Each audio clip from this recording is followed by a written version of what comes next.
Now, Jean. Delmonico holds up a hand. Everyone knows you have a lovely garden. Sissy Baker's a liar and blind to boot. Be that as it may, there are safety codes. If something creates a hazardous situation... Cameron takes a step toward him. I don't think anyone wants a hazardous situation. It's a bluff, mostly. Cameron hates fighting. But Shrimp on a Stick here doesn't need to know that. Looking almost comically startled, Delmonico pats his pocket, then makes a show of pulling out his phone. Hey, sorry, need to take this.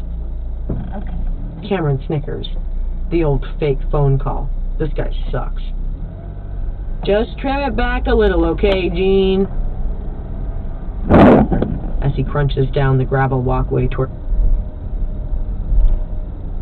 It takes Cameron the better part of... But Shrimp on a Stick here doesn't need to know that. Looking almost comically startled, Delmonico pats his pocket, then makes a show of pulling out his phone. Hey, sorry, need to take this. Cameron snickers. The old fake phone call. This guy sucks. Just trim it back a little, okay, Jean? He yells over his shoulder as he crunches down the gravel walkway toward the road.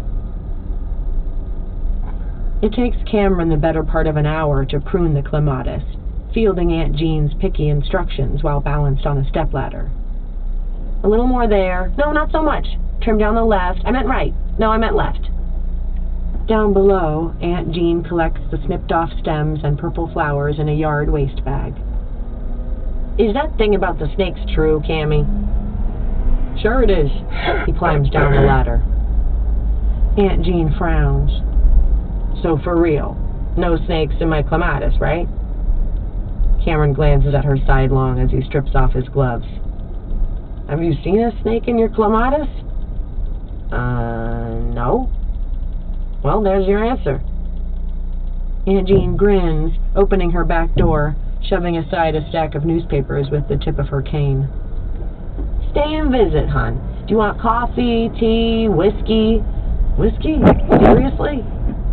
It's not even 10 in the morning. Cameron's stomach lurches at the thought of booze. He ducks under the low door frame and blinks, adjusting to the low light inside, letting out a breath of relief at the state of the place. It's bad, of course, but no worse than last time. For a while, the junk seemed to be breeding with itself like a bunch of horny rabbits. Plain coffee, then, she says with a wink. You're getting old, Cammy. No fun these days. He grumbles something about having too much fun last night, and Aunt Jean nods in her slightly amused way. Clearly, she can tell he's riding the struggle bus this morning. Maybe he really is getting old. 30 is a bitch so far. She shuffles the mess of boxes and papers on her tiny kitchen counter in search of her coffee maker.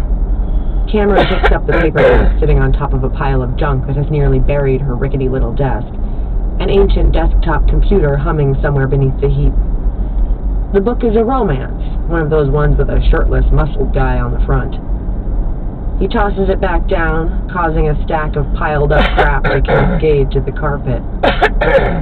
When did she get like this? The collecting, as she calls it. She was never like this when he was growing up. Sometimes Cameron passes through their old neighborhood back in Modesto, the two-bedroom house where she raised him. That house was always clean. A few years back, she sold it to help pay off the medical bills from the summer before. Turns out, getting knocked out in the parking lot of Dell's Saloon costs a fortune, and it wasn't even Aunt Jean's fault.